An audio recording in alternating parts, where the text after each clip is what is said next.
Assalamualaikum teman-teman. Hari ini yuk kita cari tahu tentang guru pembimbing khusus tahap penguasaan keterampilan.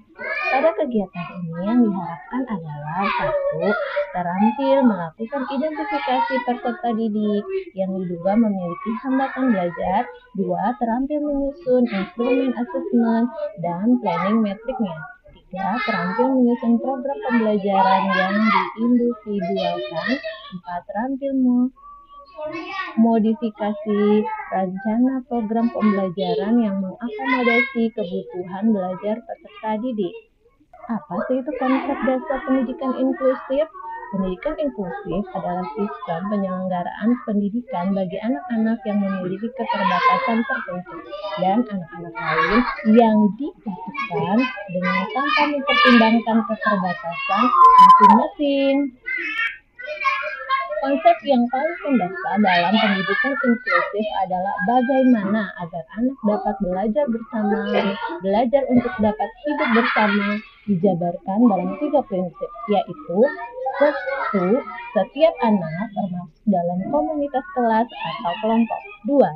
Hari sekolah diatur sepenuhnya melalui tugas-tugas pembelajaran kooperatif dengan perbedaan pendidikan dan kefleksibelan dalam memilih dengan sepuas hati.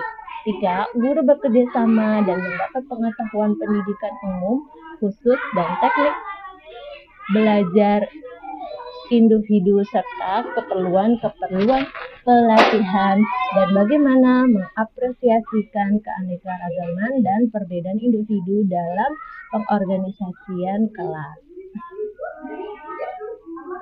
Istilah anak berkebutuhan khusus memiliki cangkupan yang sangat luas. Dalam paradigma pendidikan kebutuhan khusus, keberagaman anak sangat dihargai. Setiap anak memiliki latar belakang kehidupan budaya dan perkembangan yang berbeda-beda. Oleh karena itu, setiap anak dimungkinkan akan memiliki kebutuhan serta hambatan belajar yang beragam.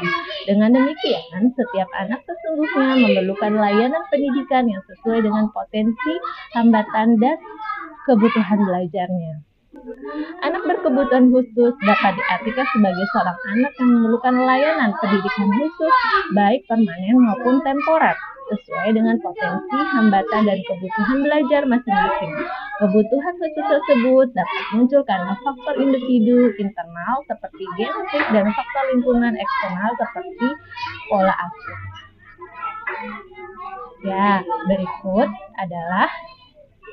Berikut adalah tabel penyebab dan sifat hambatan anak berkebutuhan khusus temporer dan anak berkebutuhan khusus permanen. Selanjutnya kita akan mengenal adaptasi kurikulum. Adaptasi kurikulum ini ada 4 macam. Yang pertama ada modifikasi, yaitu merubah untuk disesuaikan, yang terbagi dari simplifikasi dan eksplanasi. Kemudian yang kedua adalah duplikasi, yaitu meniru atau menggandakan. Ketiga adalah omisi, yaitu menghilangkan sebagian atau keseluruhan dari kurikulum umum. Keempat, substitusi, yaitu mengganti sesuatu dalam kurikulum umum dengan sesuatu yang lain yang sepadan. Umum, anak berkebutuhan khusus atau yang disingkat sebagai anak ABK adalah suatu kondisi di mana anak yang memiliki karakter khusus yang berbeda dengan anak pada umumnya, yaitu mengalami keterbatasan atau keluar kebiasaan baik pada fisik, mental, intelektual, sosial, maupun emosi. Berikut adalah tabel ragam disabilitas menurut Pasal 1 Undang-Undang Nomor 8 2016 dan ragam disabilitas Pasal 1 Undang-Undang Nomor 8 2016.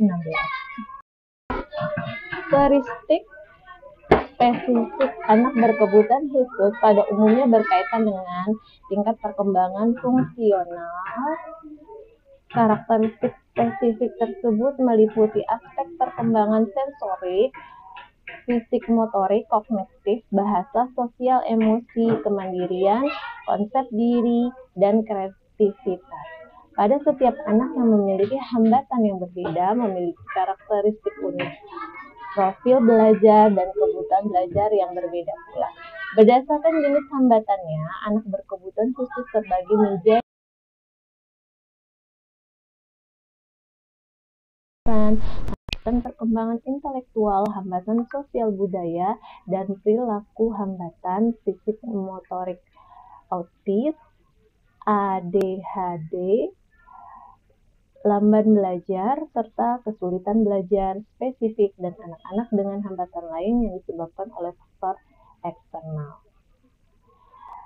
Jadi, setelah kita mengetahui bahwa sekiranya anak tersebut berkebutuhan khusus, yang pertama kali kita lakukan adalah identifikasi.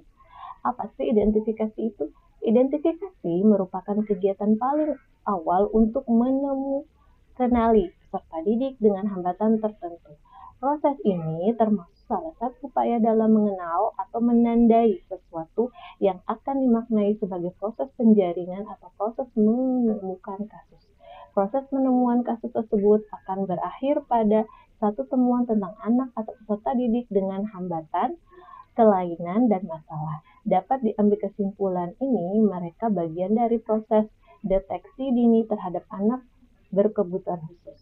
Menurut Sharing 1985, identifikasi mempunyai dua konsep, yaitu konsep menyaring dan identifikasi aktual.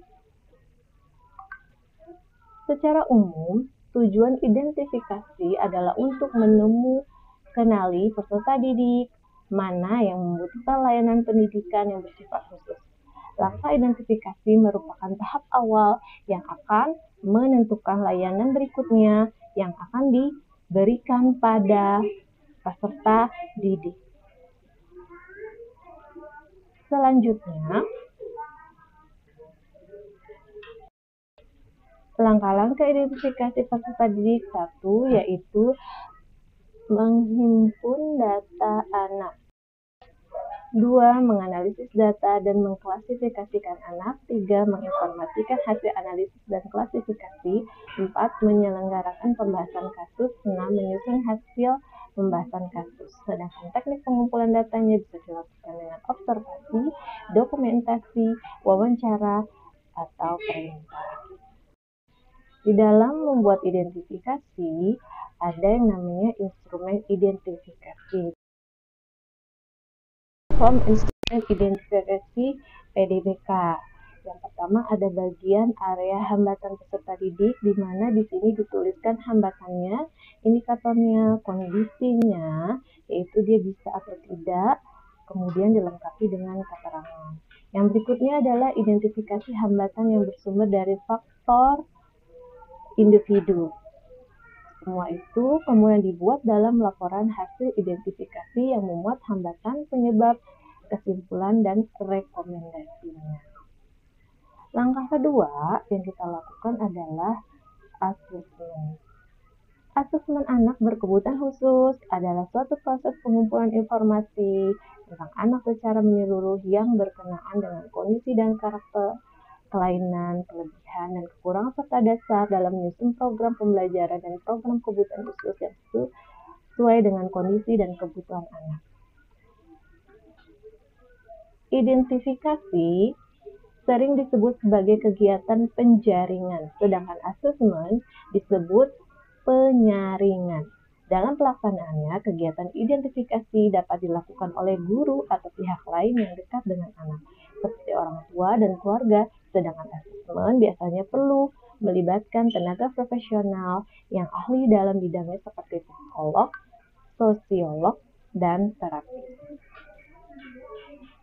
Di dalam asesmen ada dua hal, yaitu instrumen asesmen yang memuat identitas PDBK, kemudian KD atau capaian, indikator pencapaian, pertanyaan penilaian, yaitu anak mampu atau mampu dengan bimbingan atau belum mampu, kemudian dilengkapi dengan keterangan.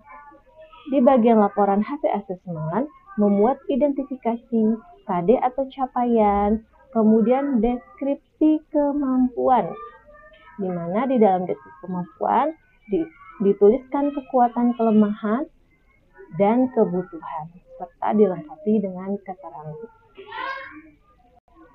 Selanjutnya, setelah kita melakukan asesmen, yang kita lakukan adalah membuat planning matrix. Apa itu planning matrix? Adalah mapping deskripsi tentang kondisi ABK secara individu yang menggambarkan tentang kondisi faktual, hambatan karakteristiknya, dampak, strategi layanan, media yang diperlukan dalam intervensi. Deskripsi mapping karakter kebutuhan khusus tersebut selanjutnya disusun skala prioritas yang menggambarkan urutan urgensi masalah yang perlu segera ditangani. Tujuannya yaitu 1. Memetakan kondisi faktual akademik maupun kekhususan ABK berdasarkan hasil asesmen yang telah dilakukan. 2. Menganalisis dampak dari masing-masing aspek kondisi aktual ABK baik akademik maupun kekhususannya. 3. Menganalisis strategi layanan yang tepat pada ABK sesuai dengan kondisi dan kebutuhan khusus ABK bagi akademik maupun kekhususannya. Di dalam planning matrix memuat tentang identitas ABK, kemudian KD atau capaian deskripsi saat ini. Selanjutnya ada kolom dampak dari kondisi dan disertai dengan strategi pelayanan. Setelah kita melakukan planning matrix, yang kita lakukan berikutnya adalah membuat program pembelajaran individu atau PPI. Ketika kemampuan PDBK berbeda jauh di atas atau di bawah rata-rata, maka kebutuhan belajar mereka tidak terakomodasi jika menggunakan indikasi pencapaian pembelajaran yang sama dengan peserta didik reguler yang termuat di kurikulum. Untuk itulah program pembelajaran individual atau PPI menjadi hal yang penting dibuat oleh guru guna memastikan PDBK mendapatkan program yang sesuai dengan kondisi objektifnya. PPI ini menjadi dokumen yang sangat penting karena tidak hanya bertujuan untuk memastikan bahwa setiap PDBK mendapatkan program yang sesuai dengan karakteristik unik mereka, tetapi juga ketika guru dihadapkan pada orang tua yang memiliki ekspektasi yang tidak sesuai dengan kondisi anak, maka PPI ini dapat menjadi dokumen yang membantu guru dalam Penyamaan persepsi bagi orang tua terhadap kemampuan anak saat ini dan target pembelajaran mereka. Guna membuat PPI yang baik, diperlukan tim member yang idealisnya terdiri dari guru pembimbing khusus, GPK, guru kelas atau MAPO, orang tua, kepala sekolah, ortopedagog, dan ahli lainnya seperti dokter tumbuh kembang, psikolog anak, atau terapis. Namun, apabila dengan berbagai kondisi, setidaknya penyusunan PPI harus melibatkan guru, GPK, wali kelas, guru mata pelajaran, dan orang tua. Hal ini dikarenakan PPI adalah bukti keterlibatan orang tua dalam meningkatkan hasil akademik dan sosial PDBK. Berikut adalah tahapan penyusunan PPI. Hasil asesmen merupakan dasar dalam penyusunan PPI. Langkah-langkahnya adalah 1. Pelajarilah hasil asesmen peserta didik yang memiliki kemampuan peserta didik dan masalah kontekstual yang ada di lingkungan rumah dan sekolah. 2. Identifikasi potensi dan hambatan peserta didik. 3. Tetapkan tujuan jangka panjang bagi PDBK yang bersangkutan. 4. Identifikasi dan prioritaskan hasil pembelajaran yang diharapkan dicapai pada akhir periode PPI. 5. Identifikasi tujuan spesifik dapat dicapai dan terukur yang dibangun di atas kekuatan saat ini dan mencerminkan langkah-langkah pembelajaran selanjutnya untuk mengatasi area yang membutuhkan pengembangan. 6. Identifikasi kriteria keberhasilan spesifik untuk setiap tujuan. 7. Susun rencana berkelanjutan untuk mendukung pencapaian tujuan. 8. Identifikasi strategi untuk mengatasi hambatan apapun untuk mencapai tujuan. 9. Memperjelas peran dan tanggung jawab untuk memastikan implementasi penuh dari PPI. 10. Mengevaluasi efektivitas PPI dan meninjau kemajuan sebelum PPI berikutnya. PPI yang baik setidaknya memiliki karakter SMART, yaitu S. Spesifik. PPI harus memiliki tujuan dan indikator pembelajaran yang jelas dan tidak terlalu umum. 2. Measurable. PPI harus dapat diukur ketercapaiannya. 3. Achievable. Setiap program yang kita tulis di PPI haruslah sesuai yang yakin dapat dicapai. 4. Relevan. PPI harus sesuai dengan kebutuhan siswa dan mengarah ke tujuan jangka panjang atau merupakan tahap selanjutnya dalam pengembangan bidang-bidang utama. 5. Time limit. PPI harus memiliki target waktu yang direncanakan. Saat membuat PPI yang terkandung yaitu yang pertama identitas peserta didik, kemudian aspek akademik, kekhususan, perkembangan, kemudian deskripsi. Di deskripsi ini ada menjelaskan tentang kemampuan saat ini, kemudian tujuan. Di tujuan menjelaskan yaitu jangka panjang dan jangka pendek, kemudian materi pelajarannya, strategi yang dibutuhkan, dan media yang diperlukan. Pengembangan RPP akomodatif. RPP akomodatif merupakan rencana pembelajaran yang dapat mengakomodasi keberagaman seluruh peserta didik dengan melakukan perubahan berupa penyesuaian dan modifikasi sesuai dengan kebutuhan peserta didik berkebutuhan khusus untuk dapat membuat sebuah rancangan pembelajaran yang dapat mengakomodasi keragaman peserta didik. Diperlukan sebuah akomodasi kurikulum. Langkah yang harus kita lakukan dalam pengembangan RPP akomodatif adalah 1. Menganalisis PPI. Tentukan kompetensi mana yang akan diintegrasikan ke dalam RPP akomodatif. Uraikan tujuan jangka panjang pendek yang ada dalam PPI menjadi IPK sesuai kebutuhan peserta didik. Kedua, mengurai indikator pencapaian kompetensi yang ada. Uraikan IPK yang ada dalam PPI menjadi IPK setiap pertemuan dengan menyesuaikan pelajaran materi, tema, atau pokok bahasan yang dipelajari dalam RPP. Ketiga, menentukan arena yang akan dimodifikasi. 4. Mengintegrasikan hasil adaptasi ke dalam RPP. Proses ini dapat dilakukan melalui tahapan yaitu 1. Fokus modifikasi pada RPP mata pelajaran yang ditetapkan. 2. Masukkan IPK pada arena komponen RPP. 3. Sesuaikan bahasa IPK pada arena komponen RPP. 4. Periksa alur komponen RPP yang saling berhubungan.